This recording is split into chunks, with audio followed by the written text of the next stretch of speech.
तुमच्या सर्वांचं अगदी मनापासून स्वागत आहे। तर माहीत असेल की आपण आता फ्री ऑनलाईन क्लासेस करतोय। तर याच्यामध्ये मी स्टेप बाय स्टेप 0 पासून सुरुवात केलेली आहे। पहिले व्हिडिओ पाहिले नसतील तर नक्की पहा। मेजरमेंट कसं घ्यायचं किंवा शिवण क्लाससाठी आपल्याला कोणकोणते मटेरियल्स पाहिजे त्याचाही डिटेल व्हिडिओ अपलोड केलेला आहे। ब्लाउजचे किती प्रकार असतात ते सुद्धा सविस्तर सांगितलेलं आहे, ते सुद्धा तुम्ही नक्की पहा। आज ब्लाउजची मापे कशी घ्यायची तेही आपण कालच्या व्हिडिओमध्ये पाहिलेलं आहे। तर आज आपण बघणार आहोत की साध्या ब्लाउजची पेपर कटिंग कशी करायची असते आणि तीच पेपर कटिंग नंतर आपण ब्लाउजवरती जस्ट पसरून कट करून घ्यायचं आहे। एवढी सोपी पद्धत आहे। तर शेवटपर्यंत व्हिडिओ नक्की पहा। प्रॉपर काही वहीमध्ये मेन टिप्स आहेत त्या नोट करून ठेवा। आता आपण पेपर कटिंग करतोय आणि हीच पेपर कटिंग तुम्ही ब्लाउजवरती पसरून सेम ब्लाउज त्याच पद्धतीने कट करू शकताय। तर आता तुम्ही न्यूजपेपर घ्या आणि जसं मी करते तसं सेम करायला शिका। तर न्यूजपेपर घ्यायचा आणि फोल्ड करायचा, म्हणजेच ज्यावेळेस आपण कापड घेतो तेव्हा 2 घड्या त्याच्या घालून घेत असतो। हा पेपर फोल्ड केलेला आहे, म्हणजे पाठीमागचा भाग फक्त आपण कट करणार आहोत। तर इथं उंची मोजून घेतलेली आहे, उंची किती आहे त्याच्यामध्ये 1 प्लस आपल्याला ॲड करायचा आहे। तर इथं उंची 13.5 आहे, त्याच्यामध्ये 1 ॲड करून मी 14 वरती टिक मार्क केलेला आहे। आणि शोल्डर इथं मी 5.5 इंचाची घेते। शोल्डर जेवढा आहे तेवढंच आपण मुंडासुद्धा घ्यायचा असतो। आणि कधी कधी असं असतं की डीप गळा जर तुम्ही बनवत असाल तर शोल्डरचं जे माप असतं ते वेगळं असतं आणि मुंड्याचं वेगळं असतं। तर ते पुढे आपण ॲडव्हान्स कटिंगमध्ये बघणारच आहोत। आता सध्या तरी जेवढं शोल्डर घेतलं आहे तेवढाच मुंडा घेतला आहे आणि खालच्या साईडने सुद्धा 5.5 भरतं आहे का ते मी बघितलेलं आहे। तर जो मुंडा आपण घेतलेला होता मोजून तो लाईन ओढायच्या अगोदर इकडच्या साईडने सुद्धा म्हणजे बंद बाजूकडून सुद्धा तो 5.5 आहे की नाही ते बघायचं असतं। म्हटलं असेल जी बंद बाजू आहे त्या साईडला नेहमी गळा येतो। आणि इथं आता छातीचं माप किती आहे बघायचं। छाती 36 आहे, त्याचा चौथा 9 येतो। तर 9 वरती मी पहिल्यांदा एक टिक मार्क करते आणि 2 इंच एक्स्ट्राचं मार्जिनसाठी मी इथं घेतलेलं आहे। तुम्ही इथं 1.5 इंच सुद्धा घेऊ शकता, पण मी नेहमी जास्त ठेवते कारण की कधी थोडंसं जाड वगैरे झालं तर तो ब्लाऊज बसावा, त्यासाठी मी इथं 2 इंच एक्स्ट्राचं ठेवलेलं आहे। तर आता आपण कंबर मोजून घ्यायची, म्हणजे कंबर किती आहे त्याचा चौथा भाग इथं घ्यायचा आहे। कंबर 32 आहे, त्याचा चौथा 8 येतो। तर 8 वरती पहिल्यांदा टिक मार्क करायची आणि नंतर आपण याच्यामध्ये 2 इंच एक्स्ट्राचं घेणार आहोत। तर जसं आपण वरती छातीचा चौथा प्लस 2 इंच केलं तसं इथं कमरेचा चौथा प्लस 2 इंच करायचं आहे। तुमचं माप कितीही असू द्या, कितीची पण छाती असू द्या, त्याचा चौथा करायचा आहे आणि त्याच्यामध्ये मार्जिन प्लस 2 इंच किंवा 1.5 इंच ठेवायचं आहे। हे तुम्ही लक्षात ठेवा। कंबरसुद्धा तुमची कितीही असू द्यात त्याचा चौथा करायचा आणि त्याच्यामध्ये एक्स्ट्राचं 2 इंच आपण वाढवून घ्यायचं आहे। आणि इथं पहा फ्रेंड्स, इथं ना कमरेच्या साईडने तुम्ही जरी तुमचं फिटिंगचं माप आहे त्या ठिकाणी टिक मार्क करून लाईन ओढली तरी चालतं, पण आपण इथं पाठीमागे टक्स घेणार आहोत त्यासाठी मी ते कट करत नाही, कारण टक्समध्ये पण आपला थोडासा भाग जाणार आहे। तर वरती इथं शोल्डरच्या पट्टीकडे आपण आता यायचं आणि जो शोल्डरचा भाग आपण घेतला आहे त्या ठिकाणी मी अर्धा इंच मोजून घेतलेला आहे आणि अशी ही तिरकी लाईन ओढून ठेवायची। हे बघा, हे केल्यानं काय होतं की आपला जो गळा आहे तो पडत नाही। म्हणजे बऱ्याच वेळा बऱ्याच ताई म्हणतात आमचा गळा फाकतो किंवा गळा व्यवस्थित बसत नाही, तर असं केल्याने ते प्रश्नसुद्धा सुटतील। आणि इथं पहा, आता मुंड्याकडच्या बाजूला आपण येऊया। मुंड्याकडच्या बाजूला इथं मी अर्धा इंच एक्स्ट्राचं आतल्या साईडला घेतलेलं आहे आणि अशी ही तिरकी लाईन आपण ओढून घ्यायची आहे। तर हे कशासाठी बरं, जे काखेत फुगा वगैरे येतो त्यासाठी आहे। म्हणजे बऱ्याच वेळा असं होतं की ब्लाऊज शिलाई केल्यानंतर काखेमध्ये इथं कचतो किंवा फुगा येतो, ते विचित्र दिसतं। तर तसं नको व्हायला म्हणून आपण हे असं करायचं असतं। 2.5 इंचाची मी गळारुंदी घेतलेली आहे, तुम्ही 2.25 इंच 2 इंच 2.5 इंच घेऊ शकता। आणि जास्त जर गळारुंदी घेतली तर गळे पडतात, त्यासाठी एवढे इनफ आहे। जर तुम्हाला गळा जास्त पाहिजे असेल तर खालचा शेप तुम्ही जास्त करू शकताय, बट वरचा जास्त करू नका, नाहीतर गळा जास्त पडू शकतो। तर इथं मी दाखवते तुम्हाला की 6 जर गळा पाहिजे असेल तर तुम्ही 6.5 वरती टिक मार्क करायचं आणि अशी ही चौकोनी बॉक्स करून गोल शेप करून घ्यायचा आहे। म्हणजे कसं शेप तुम्हाला पाहिजे तसं तुम्ही करू शकता। तर मी जस्ट डेमोसाठी तुम्हाला हा गळा ओढून दाखवला आहे। ॲक्च्युली इथं माझा गळा 9 असतो, तर तुमचा गळा कितीही असू द्या त्याच्यामध्ये एक्स्ट्राचं अर्धा इंच आपण मार्जिनसाठी घ्यायचं आहे. तर इथं मी 9.5 वरती टिक मार्क करते. 9 गळा आहे. शिलाई केल्यानंतर प्रॉपर तो 9च होणार आहे. तर 9.5 आपण मोजून घ्यायचं. खालच्या साईडने वाढवायचं असेल तर 3 इंच, 3.25 इंच, 3.5 इंच तुम्ही कितीही पसरट गळा करू शकताय. बट वरती 2.5 इंच ठेवायचं आहे. जेवढं वरचं अंतर तुम्ही कमी घ्याल तेवढे ब्लाऊजचे प्रश्न कमी होतात. म्हणजे ब्लाऊज चुकत नाहीत, गळा वगैरे फाकत नाही. गळा फाकणं हे ब्लाऊजमधलं मेन कारण आहे. त्यासाठी मी एवढ्या डीपमध्ये तुम्हाला हे सगळं सविस्तर सांगते, जेणेकरून पहिल्यांदाच तुम्ही ब्लाऊज शिवला तर अजिबात हे प्रॉब्लेम तुमच्या पुढे यायला नकोत. म्हणून जी वरची आपण शोल्डरची लाईन केलेली आहे त्यावरही मी सगळं सोल्युशन सांगितलेलं आहे आणि मुंड्याच्या इथंसुद्धा सांगितलेलं आहे. अशा पद्धतीने एकदा ब्लाऊज तुम्ही कट करून बघा, म्हणजे समजेल की अजिबात आपला ब्लाऊज चुकत नाही. तर इथं पहा, हा मागचा भाग आपण कट करतोय, तर पाठीमागचा जो मुंड्याचा शेप आहे तो आपण 1.5 इंचावर घेतोय. 1.5 इंचावरती मी टिक मार्क केले आणि करेक्ट मध्यावरती आपण एक टिक करून ठेवायची आहे आणि तिथूनच आपण पाठीमागच्या मुंड्याचा शेप देऊन घेणार आहोत. अशा पद्धतीने गोलाकारमध्ये आपण हा शेप द्यायचा आहे. जर तुम्हाला प्रॅक्टिस नसेल तर तुम्ही पहिल्यांदा प्रॅक्टिस करा, भरपूर न्यूजपेपरवरती प्रॅक्टिस करा, म्हणजे शेप द्यायला इझिली येईल तुम्हाला. आता आपण कमरेकडच्या बाजूला आलेलो आहोत. तर हे बघा, जी बंद बाजू आहे घडीची बाजू त्या ठिकाणाहून मी 4 इंच मोजून घेतलेलं आहे आणि वरती आपण इथं 5 इंचावरती टिक मार्क करायची आहे. पाठीमागचा जो टक्स आहे तो मी 5 इंचाचा घेते आणि प्रत्येकाची उंची, गळा किती आहे त्यानुसार टक्सची मापे बदलतात, म्हणजे छातीचं माप किती आहे त्यानुसार सुद्धा बदलतात. तर हा जो पूर्ण चार्ट आहे, म्हणजे किती छाती असल्यानंतर किती शोल्डर घ्यावी, किती मुंडा घ्यावा, किती वरती आपण टक्स घ्यावा, ह्याचं सगळं डिटेल मी पुढे शेअर करणार आहे फ्रेंड्स. म्हणजे तो जर चार्ट बघितला तर तुमचं सगळं कटिंग करण्याची पद्धत वगैरे इझी होऊन जाईल. लगेचच तुम्ही फटाफट सगळी मापे वगैरे टाकू शकाल. तर हे बघा, असं हे पाठीमागचा प्रॉपर शेप आपला तयार झालेला आहे. आता जी फिटिंगची बाजू आहे त्या ठिकाणी आपण लाईन ओढून घेऊया. तर खालच्या साईडने हे बघा, जस्ट थोडं अर्धा इंच पण नाही, पाव इंच आपण हे तिरकं ओढून घ्यायचं आहे आणि नंतर कट करताना तो भाग कट करायचा आहे. तर हे कशासाठी बरं, आता तुम्हाला वाटेल, जे आपले कोपरे खालच्या साईडला येतात ते येऊ नये म्हणून आपण हे थोडंसं तिरकं कट करून घ्यायचं असतं. तर आता मी जी मापं टाकलेत ते सगळं इथं तुम्हाला लिहून दाखवते, म्हणजे समजेल. शोल्डर पट्टी आपण 5.5 इंचाची घेतलेली, गळा रुंदी 2.5 इंचाचा घेतला होता आणि ही पट्टी आपली 3ची आहे आणि जो मुंडा आहे तो आपला 5.5चा आहे. मुंड्याचा शेप आपण 1.5 इंचावरून घेतलेला आहे आणि छातीचा चौथा, आता कमरेचा चौथा 8 आहे आणि 5 इंच आपण टक्स घेतलेत. छातीचा चौथा 9 आहे, त्याच्यामध्ये 2 इंच एक्स्ट्राचं घेतलेलं आहे. तर ही सर्व मापे मी टाकलेली आहेत. तुम्हाला जर पहिल्यांदा हा व्हिडिओ समजत नसेल तर तुम्ही हा व्हिडिओ 2, 3, 4, 5 वेळा बघा, म्हणजे परफेक्ट समजेल. एकदम सोपी पद्धत आहे फ्रेंड्स, परफेक्ट ब्लाऊज बसतो. मी म्हणते म्हणून एकदा अशा पद्धतीने ब्लाऊज कटिंग करून बघा. आता मी जी तिरकी लाईन थोडीशी ओढलेली आहे ती खरं तर गरज नाही, तुम्ही अशी ओढली नसेल तरी चालेल, पण कमरेच्या इथं मला जास्त कपडा आवडत नाही त्यामुळे मी तशी ओढलेली आहे. तुम्ही ओढली नसेल तरीही चालेल.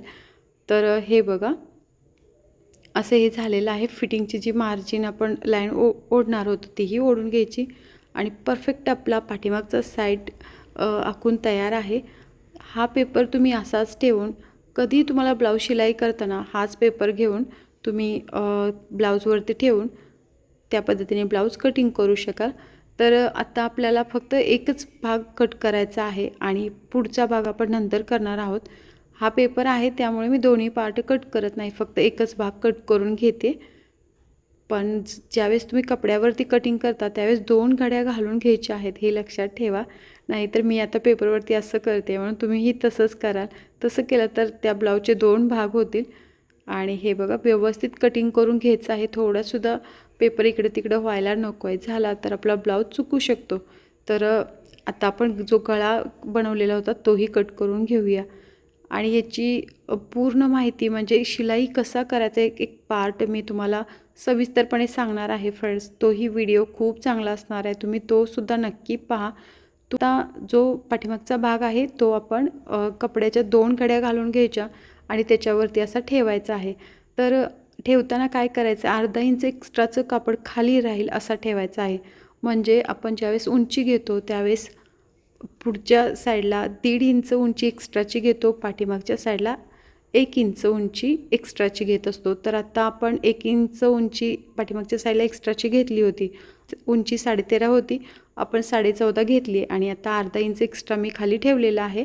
म्हणजे आपली पुढची जी उंची आहे ती 15 इंच झालेली आहे, हे लक्षात ठेवा फ्रेंड्स. आणि इथं आपण सगळं काही पाठीमागच्यासारखंच आखून घेतलेलं आहे. पण तुम्हाला अजून एकदा समजावं म्हणून मी डबल लाईन ओढून डबल तुम्हाला समजून सांगण्याचा प्रयत्न करते. हे बघा, जी तिरकी लाईन आपण ओढलेली होती तशी मी तिरकी लाईन वरती शोल्डरच्या तिथे ओढलेली आहे. आणि जो 5.5चा आपला मुंडा होता तोही आहे का करेक्ट बघायचा. तर आहे अशी लाईन ओढायची, कारण की आपल्याला इथं पुढचा शेप देऊन घ्यायचा आहे. आपण फक्त पाठीमागचा शेप दिलेला होता आणि अशी लाईन ओढायची. आणि जे छातीचं माप आपण घेतलेलं होतं तेही बरोबरच आहे. आणि ज्यावेळेस आपण पाठीमागचा भाग पुढच्या भागावरती असा ठेवतो त्यावेळेस साईडलासुद्धा एक्स्ट्राचं 2-3 इंचाचं कापड असायलाच पाहिजे आणि खालीसुद्धा अर्धा इंच कापड असायला पाहिजे. साईडला आपल्याला का पाहिजे ते पुढे सांगेन, एवढं काही गरज नाही, पण एक्स्ट्राचं राहू द्यात साईडला. हे बघा, छातीचा 4था 9 येतो आणि त्याच्यावरती मी टिक मार्क केलेली आहे. आणि अर्धा इंच आपण जे घेतलेलं होतं मुंड्याचं ते सुद्धा मी ओढून घेते. जसं आपण पाठीमागच्या साईडला केलेलं तसं सेम आपण शोल्डरला आणि मुंड्यामध्ये हे असं आखून घ्यायचं आहे. आणि 2.5 इंचाची गळा रुंदी होती तशीच मी करून घेते. आणि पुढचा जो गळा आहे तो माझा 6 आहे, तर त्याच्यामध्ये अर्धा इंच एक्स्ट्राचं करून 6.5 इंचाचा इथं मी गळा घेते. म्हणजे गळा खोली 6.5 आहे. शिलाई केल्यानंतर हा 6च होणार आहे. तुमचा गळा कितीही असू द्या त्याच्यामध्ये अर्धा इंच प्लस करायचा आहे. आणि इथं पहा, जो पुढचा मुंड्याचा शेप असतो तो आपण 1 इंचावरून घेत असतो, तर करेक्ट 1 इंच असं हे तिरकी लाईन ओढायची. आणि जो मध्य आहे आपल्या मुंड्याचा त्या ठिकाणी एक टिक मार्क करायची आणि आतल्या साईडने मस्त गोलाई देऊन घ्यायची आहे. हा शेप खूप महत्त्वाचा आहे. प्रॉपर जर तुम्ही शेप दिला तर तुमची बाही एकदम मस्त तंतोतंत बसते आणि फिटिंगसुद्धा सुपरब येते. तर आता इथं पाहू शकताय, जर तुम्हाला ह्याचा सराव करायचा असेल तर तुम्ही न्यूजपेपरवरती पहिल्यांदा असा हा मुंड्याचा शेप करून त्याच्यावरती गोलाकारमध्ये लाईन ओढायला शिका. आणि प्रॉपर शेप द्यायला तुम्ही परफेक्ट शिकला की काहीच अवघड नाही.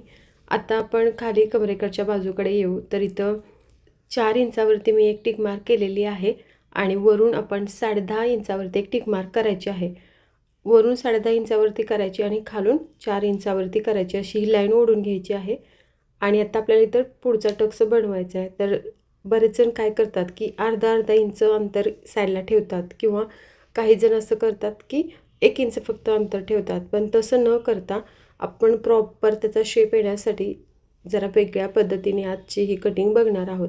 तर इथं पहा, जी आपण लाईनमधली ओढलेली आहे त्याच्या साईडला 1 इंच आणि इकडच्या साईडला 1 इंच असं हे 2 इंच आपण एक्स्ट्राचं इथं घेतलेलं आहे. तर अशी तिरकी लाईन ओढायची. एवढे जर कापड तुम्ही टक्समध्ये यूज केलं तर काय होतं की जो पुढचा कप आहे तो व्यवस्थित पडतो आणि ब्लाऊज घातल्यानंतर तो छान पण दिसतो आणि बसतो पण व्यवस्थित. त्यासाठी असं हे करायचं आहे.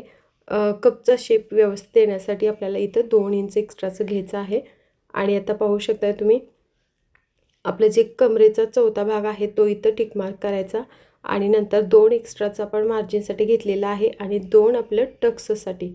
तर पुन्हा एकदा सांगते की कमरेचा 4था आपण इथं घेतलेला आहे 8 आणि नंतर 2 आपण एक्स्ट्राचं मार्जिनसाठी घेतले आहे आणि अजून 2 आपण ॲड केलेलं आहे, ते म्हणजे आपण जे टक्स घेतलेत ना त्यासाठी केलेलं आहे.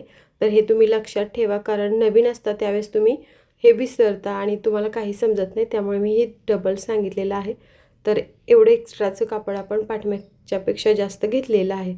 तर आता तुम्हाला पुढचं जे मी काही सगळं व्यवस्थित सांगितलं ते समजलं असेल. आणि आता जे टक्स आपण घेतलेत ना तिथून जी अर्धा इंच लाईन आपण खाली ओढली होती त्याचा एंड आहे तिथपर्यंत अशी तिरकी पट्टी ठेवून अशी लाईन ओढून घ्यायची आहे. तर इथं लक्षात ठेवा की आपल्याला फक्त टक्सच्या साईडनेच ही तिरकी लाईन ओढून घ्यायची आहे. टक्सचा भाग आहे तो पूर्ण अर्धा इंचावर यायला पाहिजे. आणि जे जी मापं आपण घेतलेली होती ती तुम्हाला अजून एकदा लिहून दाखवते म्हणजे परफेक्ट लक्षात येईल. ह्याचा स्क्रीनशॉटसुद्धा तुम्ही काढून घेऊ शकताय आणि तशाच पद्धतीने तुम्ही कटिंगसुद्धा करू शकताय फ्रेंड्स. तर याची आकृतीसुद्धा आपण पुढे शेअर करणार आहोत. ती तुम्ही वहीमध्ये लिहून ठेवा म्हणजे कधी तुम्हाला ब्लाऊज कटिंग करायचं असेल तर ती आकृती बघितल्यानंतर सगळं तुमच्या लक्षात येईल. आपण या साध्या ब्लाऊजची आकृती, नंतर पॅटर्न कसे काढायचे आणि ब्लाऊजवरती कटिंग हे सगळं काही बघणार आहोत सविस्तर.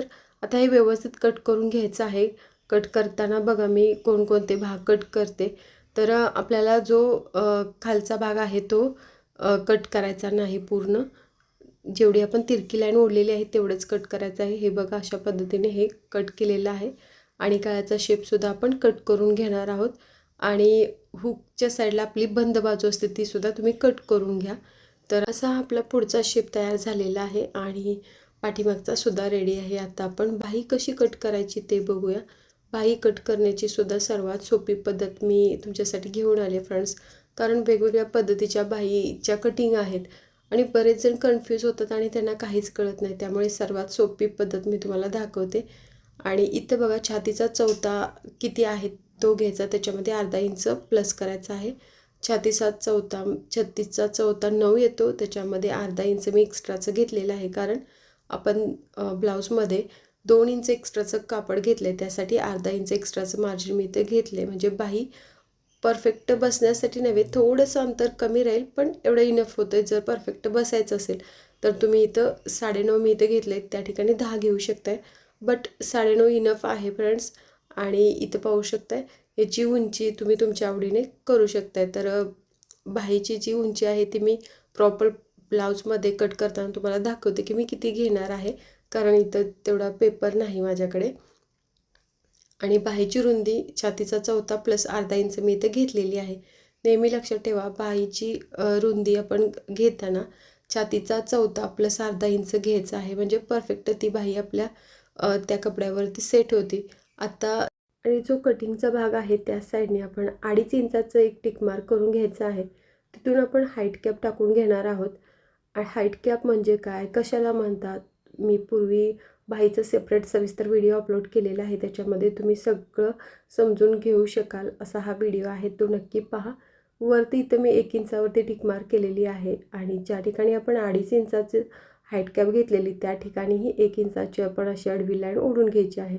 आता तुम्ही पाहिलं असेल की आपण इथं 3 टिक मार्क फक्त केलेले आहेत. खालीही बाहीची म्हणजे दंडघेर किती आहे तो बघायचा. आपला 5.5 होता. 5.5 म्हणजे पूर्ण टोटल बघितला तर तो 11 असतो आणि अर्धा 5.5 असतो. तर असं इथं मी 7 इंचाची टिक मार्क केले कारण पुढे आपल्याला कापड जोडायचं आहे म्हणून.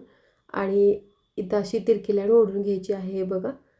तर वरचा 1 इंचाचा पॉईंट आणि खालचा 1 इंचाचा पॉईंट आहे, त्या ठिकाणी आपल्याला तिरकी लाईन ओढून घ्यायची आहे. तर आता जी तिरकी लाईन आपण ओढलेली आहे त्याचं करेक्ट माप करून घ्यायचं. या डॉटपासून त्या डॉटपर्यंत 8 आहे, मधलं अंतर 8 आहे, त्याचा मध्य काढायचा.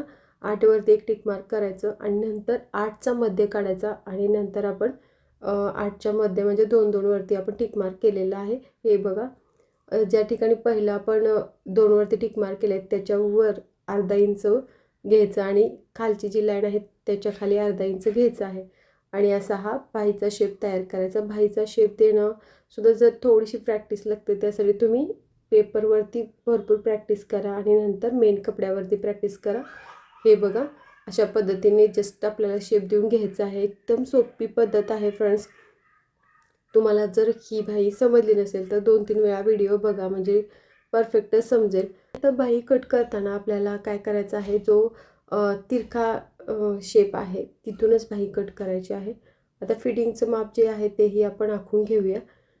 इथं पुढं आपल्याला कापड जोडायचं आहे कारण बाहीची उंची कमी पडलेली आहे, त्यासाठी मी इथं 7 इंच रुंदी बाहीची घेतलेली आहे.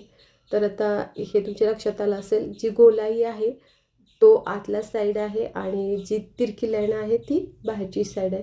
तर आता मी फक्त तिरक्या लाईनपासून कट करते आणि नंतर तुम्हाला कपड्यावरती कट करताना दाखवते की आतल्या साईडने कसं कट करायचं असतं ते.